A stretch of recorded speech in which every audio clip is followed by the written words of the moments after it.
L'ouverture des festivités du 65e anniversaire de l'indépendance a été marquée ce matin en fanfare au parvis d'Analakili. Tandis que les communications officielles saluent des réussites, la majorité de la population continue de vivre dans une pauvreté aggravée ces 10 dernières années. Pour les politiciens, ces célébrations ne sont qu'une diversion politique et un gaspillage de fonds publics. Face aux récents bouleversements internationaux, la LFI 2025 ne reflète plus la réalité du pays, selon le président du parti Malagasy Mialamiang. Il estime qu'une révision s'impose, d'autant plus que le retrait progressif des bailleurs de fonds aggrave la situation. De l'actualité internationale, plus de 150 personnes ont péri dans les récentes inondations qui ont touché la ville de Mokwa, dans le centre de Nigeria, où des milliers de personnes ont été déplacées. Les secouristes redoutent samedi que le bilan ne s'alourdisse encore.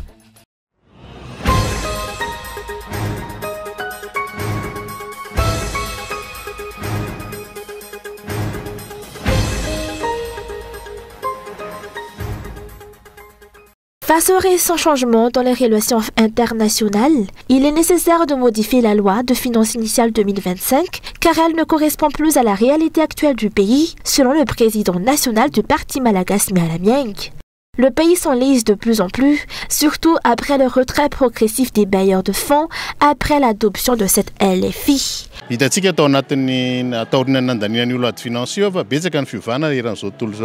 Nous avons constaté de nombreux bouleversements sur le plan international après l'adoption de cette loi de finances. Il y a par exemple le retrait de plusieurs aides publiques au développement, notamment celui des États-Unis. De plus, aucun dialogue politique n'a eu lieu entre l'Union européenne et Madagascar depuis un an, ce qui témoigne d'un malaise profond avec nos principaux partenaires financiers. Cette loi de finances ne tient pas compte de cette réalité. Sur le plan national, les difficultés sont bien visibles. Au lieu d'adapter leurs actions aux besoins urgents de la population, les dirigeants semblent accorder la priorité au prestige. Pourtant, nous faisons face à des hausses du prix du carburant, à une pression inflationniste continue, et à une monnaie nationale qui peine à repasser sous le seuil des 5 milliards. Cette situation démontre plus que jamais la nécessité d'une révision budgétaire.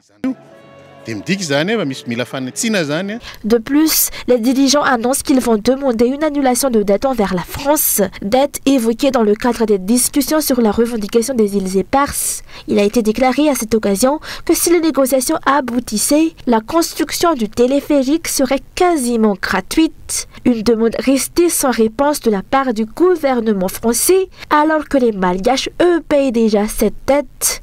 Environ 58 milliards d'arrières par an devront être versés par l'État malgache entre 2024 et 2036 pour financer ce projet. D'autre part, au vu de la situation actuelle, le régime en place semble ignorer les véritables priorités du pays et se préoccupe plutôt de projets futiles, sans bénéfice réel pour la population.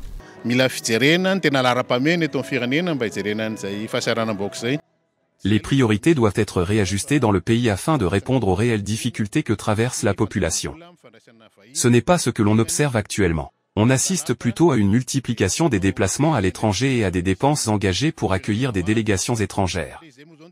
Espérons que mardi prochain ne sera pas encore déclaré jour férié à l'occasion de la visite d'une présidente étrangère, car il semble que accueillir soit devenu la priorité des dirigeants.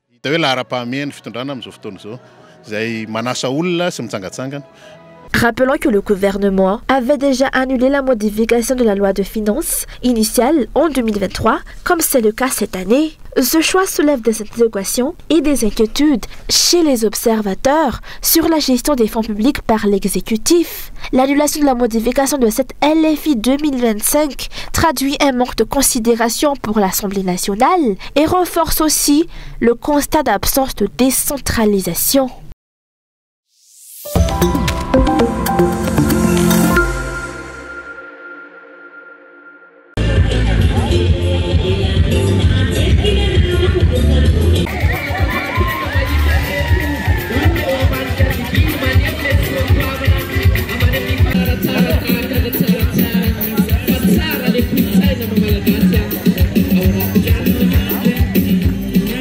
Un défilé de danse traditionnelle et une cérémonie solennelle ont marqué ce matin l'ouverture officielle des festivités du 65e anniversaire de l'indépendance et de la création des forces armées.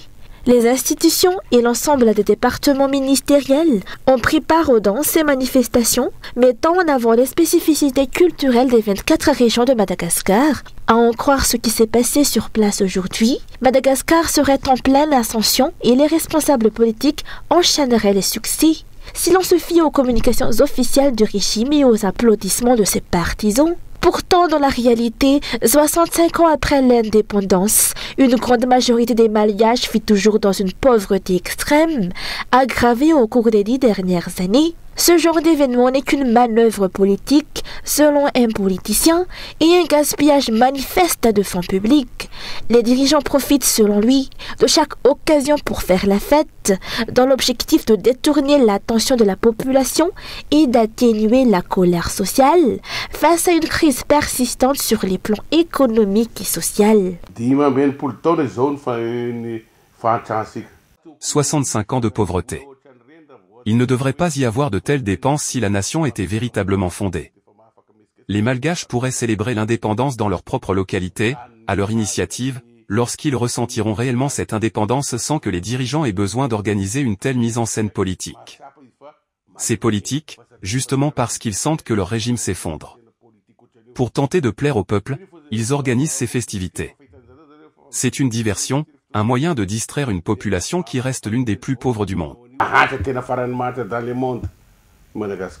Aujourd'hui, lors des discours officiels, le mot patriotisme est revenu à de nombreuses reprises. Le thème retenu cette année pour la fête nationale est d'ailleurs « Le patriotisme conduit au progrès ». Le patriotisme ne se mesure ni à des déclarations creuses, ni à des démonstrations de façade, d'après le président du parti Titan, mais à la protection des droits fondamentaux de la population et à la prise en compte de leurs besoins réels. Si vous êtes patriote, commencez par prendre soin de votre population. Est-ce qu'elle mange à sa faim? A-t-elle accès aux soins? Vit-elle en sécurité? Peut-elle envoyer ses enfants à l'école? Les routes sont-elles praticables? Y a-t-il de l'eau et de l'électricité? Voilà ce qu'est le vrai patriotisme. Voilà ce qui fait de bons dirigeants. Pas des démonstrations de façade financées avec de l'argent public pendant que le peuple vit dans la pauvreté. Il a rappelé que le patriotisme, c'est aussi la défense des intérêts supérieurs de la nation. Une épreuve de vérité attend les dirigeants le 30 juin prochain à Paris, lors de la réunion de la commission mixte sur la restitution des îles Malgaches. En attendant, les festivités pour marquer la fête nationale se poursuivront durant 2 jours. Un feu d'artifice est prévu au lac Kiariv le 25 juin, tandis que le traditionnel parade militaire se tiendra à Mahamasn. Celle-ci, faut-il le rappeler, est conduite, on le sait depuis 2 ans, par un président qui a la nationalité française.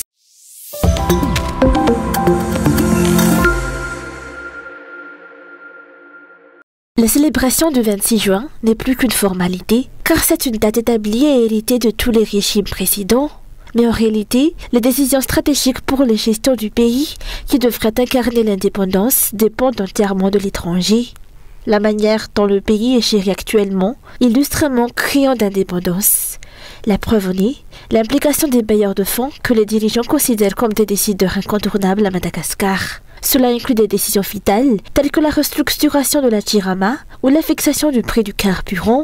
Les grandes orientations stratégiques doivent être négociées avec les bailleurs puis appliquées telles quelles. C'est la conséquence directe de la dette et des emprunts, selon les historiens. Mazava ho aizy le izy mindram-bola ianao ary rehefa mindram-bola ianao a dia ny mpampindram-bola dia mieritreritra hoe ahoana ny fomba mety hamerenana iverenana ny vola nindramina. Vous empruntez, donc les bailleurs observent attentivement comment cet argent est utilisé. Ils ont un droit de regard et dictent ce que nous devons faire ou non. Car s'ils estiment que vous ne respectez pas les règles, ils craignent que vous ne remboursiez pas. Vos dirigeants se retrouvent alors contraints de se plier aux exigences des bailleurs, comme l'adoption de la démocratie ou le respect des libertés. Les bailleurs s'immiscent ainsi profondément dans le fonctionnement de l'État et dans sa gestion. Emprunter a toujours un impact sur la vie de votre nation. Misy akony eo amin'ny fanapahakevitra raisinao ho an'ny firenenao izay zavatra izay. Le régime place sa survie entre les mains des bailleurs de fonds et des grandes puissances. La population, elle aussi, est maintenue dans une forme de dépendance, car le pouvoir veut qu'elle vive d'aide, à l'image de sa propre soumission. La dépendance n'a aucun sens si le pays est gouverné dans la dépendance et dans une confiance aveugle envers les étrangers.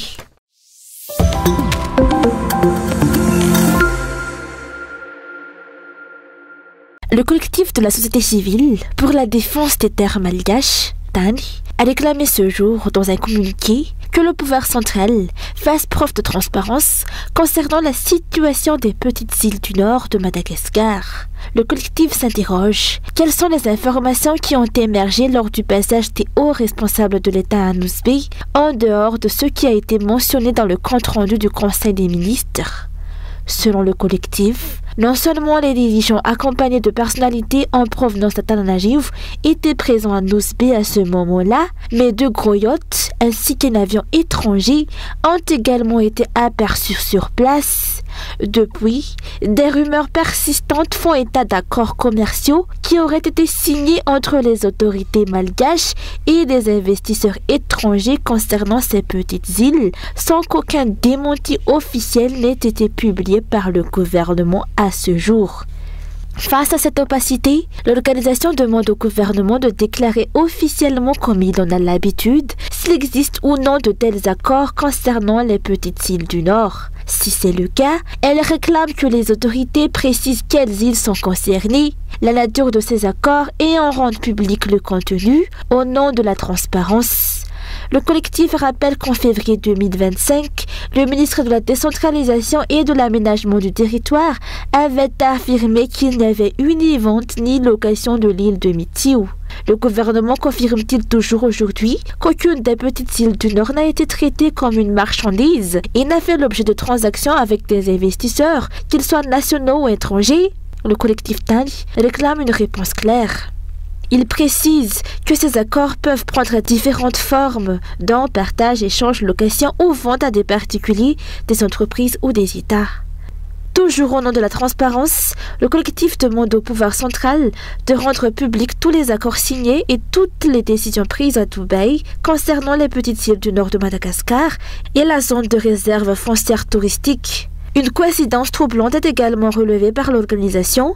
Lors de l'arrivée de la délégation malgache à Dubaï pour un forum économique, un ressortissant étranger serait arrivé en yacht à Pasdav, Nosy Mitiou, accompagné de gardes du corps. André Twill avait déclaré lors de ce forum qu'il allait initier de grands changements à Madagascar avec le soutien des investisseurs émiratis. Le collectif TAN exprime ses inquiétudes et exige des éclaircissements. Les îles du Nord seront-elles les premières à expérimenter cette méthode de partenariat public-privé ou de co-investissement avec des investisseurs étrangers? Le collectif rappelle enfin que ces petites îles du Nord, Nosy Saketi, Nosy Mitiou, Nosy Irans, Nosy Fall, Nosy Be et Nosy Siage, sont habitées par des communautés vivant de leurs ressources locales, avec des enfants scolarisés, comme dans toutes les autres régions du pays. Pourtant, selon le collectif, ces populations sont délibérément ignorées, voire menacées d'expulsion de leurs terres et de leurs habitations. Ces violations des droits humains ont provoqué des manifestations suivies d'arrestations et de condamnations qui s'apparentent à des actes d'intimidation. Le comportement des représentants de l'État en charge de ces territoires ne fait qu'aggraver les inquiétudes, conclut le collectif, qui exige du gouvernement qu'il informe sans délai l'ensemble des citoyens sur tous les accords passés avec des entreprises et investisseurs étrangers concernant ces îles stratégiques du nord de Madagascar.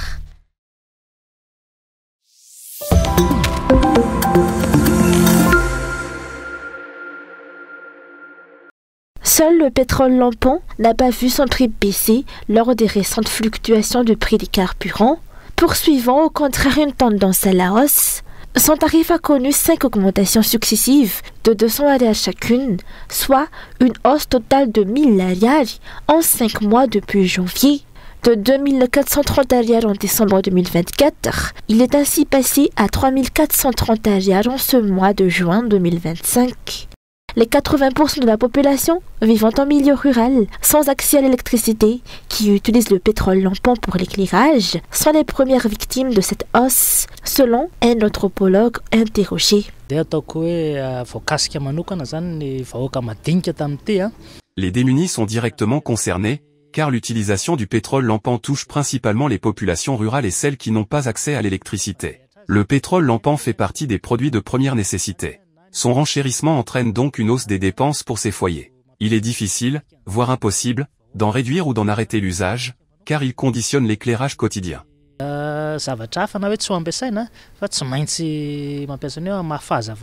L'essence et le gazole sont soumis aux variations du marché pour ceux qui possèdent un véhicule, notamment en zone urbaine. Mais ceux qui dépendent déjà du pétrole lampant et n'ont pas accès à l'électricité continuent de subir de plein fouet les hausses des prix. Cela signifie que les ajustements appliqués dans le pays pénalisent en priorité les plus démunis. L'anthropologue a également souligné que la distribution de kits solaires par les dirigeants, opérée il y a quelques mois, a été très limitée. Moins de 20% des zones rurales ont été couvertes et cette initiative n'a fait l'objet d'aucun suivi. Elle s'est totalement arrêtée.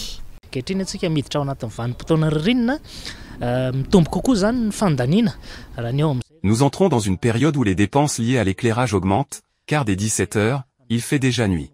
Les besoins en éclairage deviennent donc plus importants. Les dépenses augmentent, alors que les revenus restent inchangés, voire diminuent, compte tenu des conjonctures actuelles. Pour rappel, le prix de l'essence est passé à 5 520 ariages contre 5 510 ariages en mai, soit une augmentation de 10 ariages. Le prix du gazole a légèrement baissé, passant de 5 170 ariages à 5 100 ariages, soit une diminution de 70 ariages. Ces ajustements résultent de l'application du mécanisme d'ajustement automatique des prix en lien avec les recommandations du FMI dans le cadre de l'accès à la facilité élargie de crédit.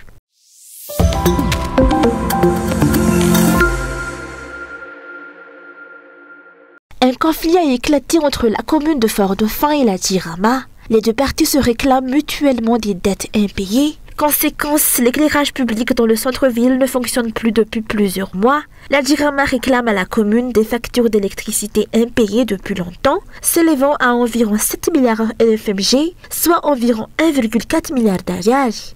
La commune réclame également à la Jirama une somme à peu près similaire. Le problème fondamental est lié au passage à un compteur prépayé pour la commune, mis en place par la Jirama.